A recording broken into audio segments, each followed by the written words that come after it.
What the fuck is wrong with people? It's Sunday. This is the only thing I want to talk about, and this is going to be a rant. Because people are fucked. Do you know why I'm upset? Because people can be very passionate about a topic, and at the same time, know nothing about it. They also don't understand the language they use to communicate with. And they don't use their eyeballs. All due respect to the blind among you, you have an excuse. The rest of you, no excuse. The Financial Post had this headline: Gregor Robinson is right, the housing market can be made more affordable without crashing home price. Oh, those home prices gotta come down. It's all the mortgage rate. It's the foreign buyer. As I mentioned the other day, the material cost of a house is still high. Get rid of all the other factors that you falsely believe in, like foreign buyers or mortgage rates or whatever. The material cost of a house is still high. Think I'm wrong about that? Well, guess what? There are people out there who will buy property, insure that property for replacement value, and then burn that property to the ground to get the replacement value. Happens all the time. Every time there's a mysterious fire. First up, the language. Housing versus houses. Housing is the general term. So a mansion is housing. A tent is also housing.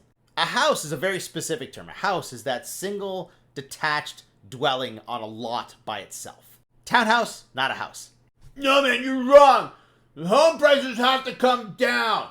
Because we got so many things happening. This is unprecedented. But this isn't new. We did this 80 years ago and we continued it for 50 fucking years. One of the reasons the government stopped is because people are fucking spoiled. Oh no? Do you want me to tell you how often I have shown a home like this to a young couple looking to buy their first place and they're like, well, this is kind of small. I don't know if this is gonna work for us. Even though it's just 2 people in a shih tzu. Families of like 5 kids grew up in a place like this. Since the material cost isn't gonna go down, and that's nothing new, how did we tackle the problem 80 years ago? By building less house. 600 to 1,200 square feet. And 1,200 square feet's pushing it. By the way, if you can get one of those 1,200 square foot houses, they are amazing. And this is where the eyeballs part comes in. People don't read, people don't look around. Somewhere in your city, there is a subdivision like this. It has military-inspired names, like Commando Street in Welland.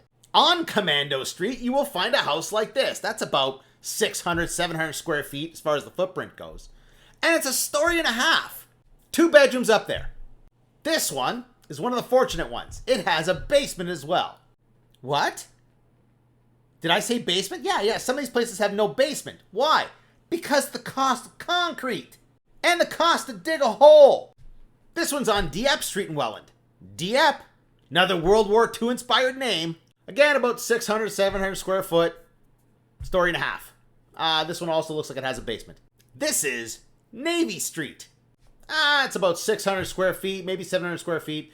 There's a window up there, but that's not a story and a half. This one has no basement. Families grew up there. This one's also on Navy Street. It's pretty obvious how small that is. Definitely no basement on that one. This is how we did it last time. Because even 80 years ago, material cost was high and you couldn't bring it down. So what did they do?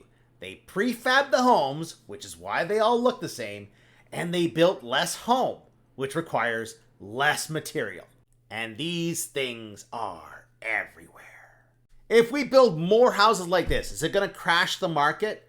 No, because a new house like that is still going to be more expensive than that older house. What else can they do? They can repurpose government land that's going unused at the moment. They can find ways to make this profitable, because that's another reason why they stopped making houses like this. They're not very profitable. There's a million ways to skin this cat, and crashing the real estate market ain't one of them. And if any of you step up and go, why in this city in this other country prices are so much cheaper, then fucking go there. You want to buy a €1 house in the middle of nowhere in Italy? Go ahead. How you're going to commute from there to Etobicoke, I don't know. So how about this? How about some people pull their negative-oriented head out of their negative-oriented ass and be part of the solution rather than part of the problem?